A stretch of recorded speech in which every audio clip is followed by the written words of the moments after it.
If you've been watching recently, you'll see I've set up a car for Uber Carshare. It's been going pretty well, well enough to justify a second. So I've bought a second. Good morning.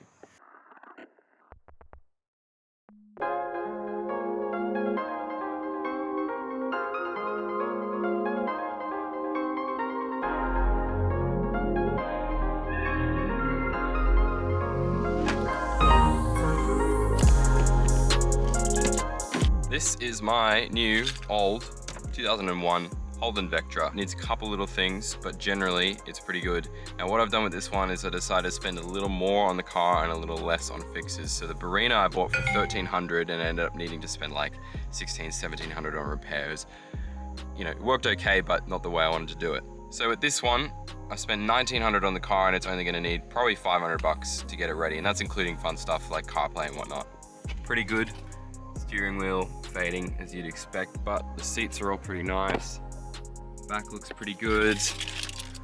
Electronics are all good. Aircon's great, etc. And mileage, very low. 93,000 in 22 years, very good. That seat's really uncomfortable, I'm gonna do something about that. But generally, not too shabby. This video is basically gonna be like the previous one. A couple little basic mechanical things, some visual stuff, some stuff to add some value for people renting it, and then put it on the platform. I won't stall anymore. Let's begin. Job number one is fixing the indicators. Often, when you use them for the first time in a while, they just stay on. When it happens, you just put the hazards on and they, after, it's still kind of sticking. Anyway, I think it is the indicator relay, which should be under here. Judging by this tape, it may have been worked with already. Hopefully I can fix it because a replacement is about $100. So we're gonna see what we can do.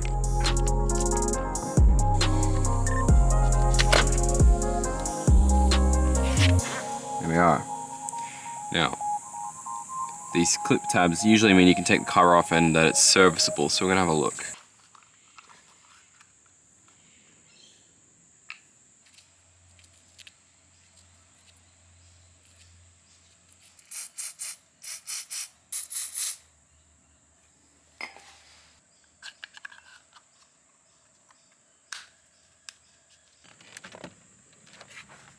I wasn't sure if this was going to work when I did it, but over the next few days of fixing the car, the issue never came back, so I'm calling it fixed. The next morning though, I was faced with a more pressing issue.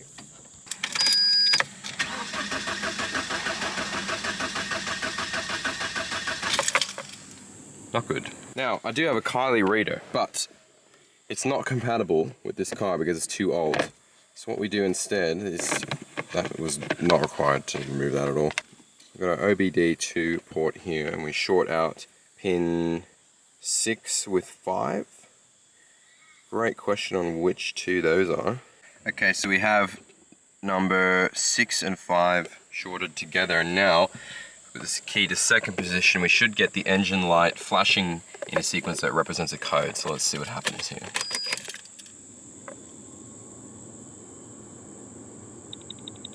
Three, 4, 5, 6, 7, 8, 9, 10. So that represents 0. 1, 2, 3. 1, 2, 3. 1, 2, 3, 4, 5. So 0, 3, 3, 5. Let's see what Google has to say about that.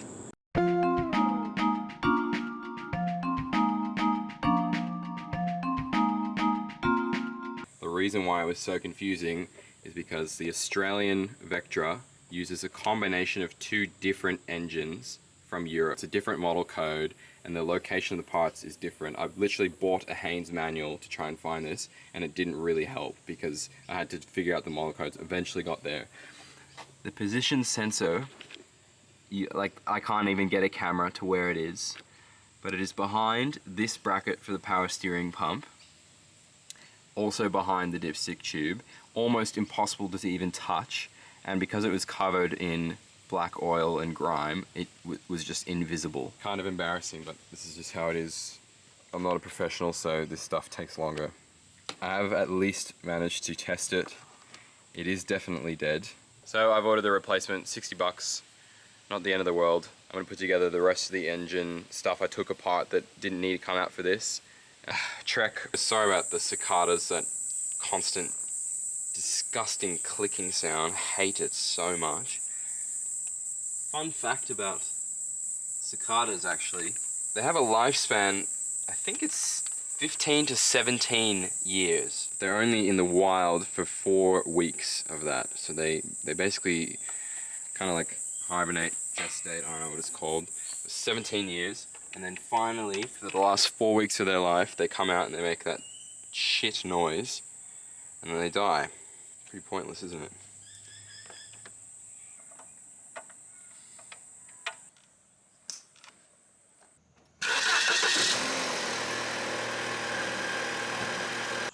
Now I knew that old Vincent was actually going to work, I could move on to the suspension. Oh, for fuck's sake. Why does it have to be 1 billion Newton meters tight?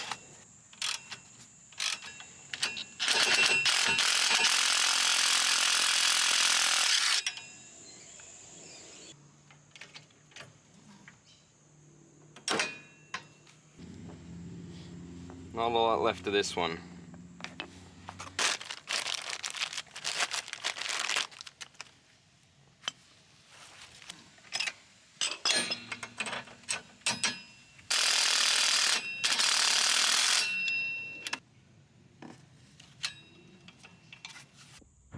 While the wheels are off for the suspension, I figured I may as well do a really quick and cheap refinish on the alloys just to get them a little bit more presentable.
This is my favourite way to quickly refinish a headlight. Just some Meguiar's Plastex on a foam pad, followed by Blue Magic headlight lens sealer. It won't always be possible, but if you do have the time, spread it around with something non-absorbent and then come back the next morning to wipe off the excess residue. This will just make the finished product a bit more durable. And it goes without saying, if you're working on a car that isn't cosmetically trashed, mask around the area or remove the headlight for all these steps. Next I can move to the other side for the same treatment on the wheels and the sway bar links, but I also needed to replace a drive shaft boot which I had noticed had torn.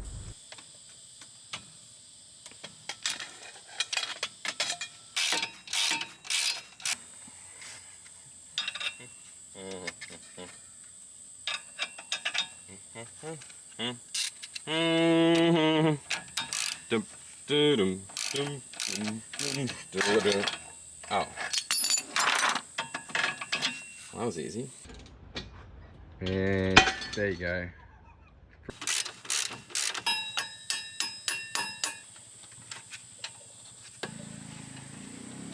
Why? If you read the Haynes manual, this is backwards.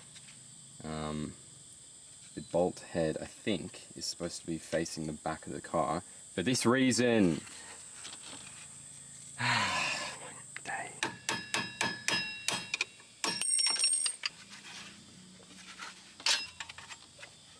Sick.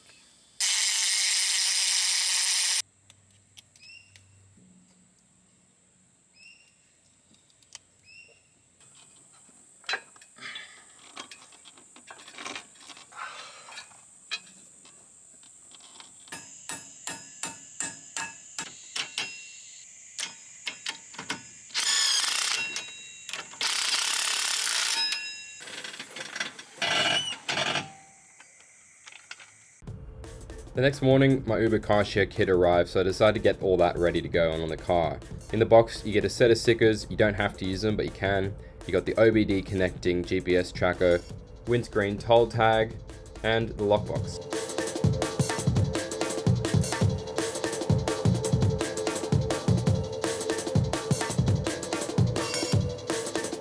The GPS tracker does come with an extension cable, which definitely came in handy, and then I just screwed the panel back down on top based on how easy it was to remove last time. The delivery man was on rapid fire that day, and my CarPlay stereo arrived while I was fitting the Uber Carshare kit, so I installed that next.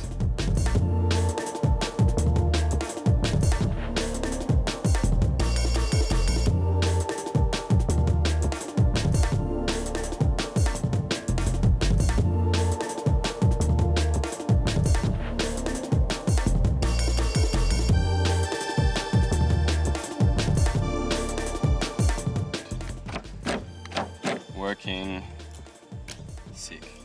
Does she work? Let's have a look. On. Oh, wow. HD MP5. We're in reverse.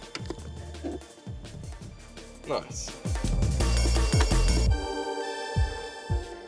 With my to-do list gradually getting shorter, I sat down for a little bit of Biscoff sponge cake and some M539 restorations. Let me read you some perfect English from instruction manual to avoid damage to the machine or any danger to personal safety. Yep. Back to work.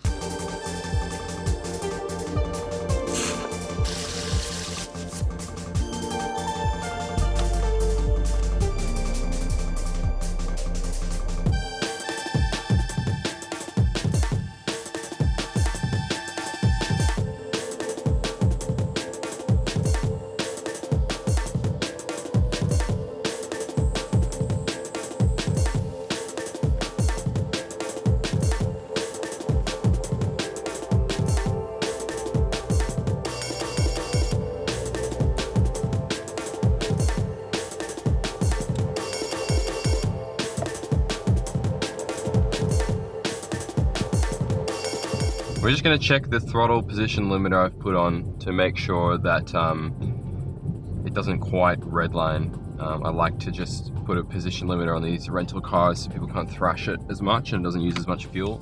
Let's see what happens here. I'm going to floor it now.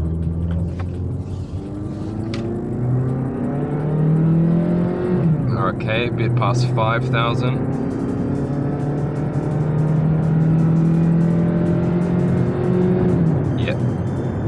So it looks like 5,000 is where it changes at, or just slightly past, which is what we want. Perfect.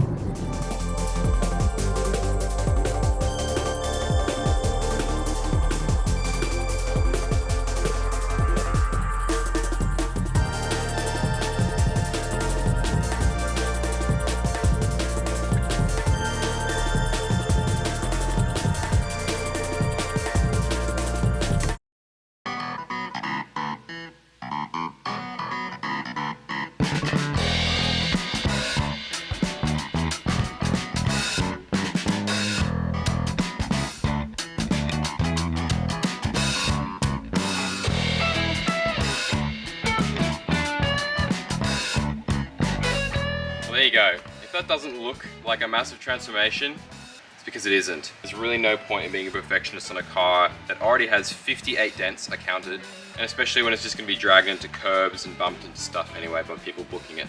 I'm pretty happy with the spend as well. I don't know the exact number off the top of my head, I'll drop it now. But it is definitely less than the Barina, which is good. My tactic of spending more on the car up front so there was less repairs to do has worked. That's enough from me. Thanks for watching. Subscribe. See you soon.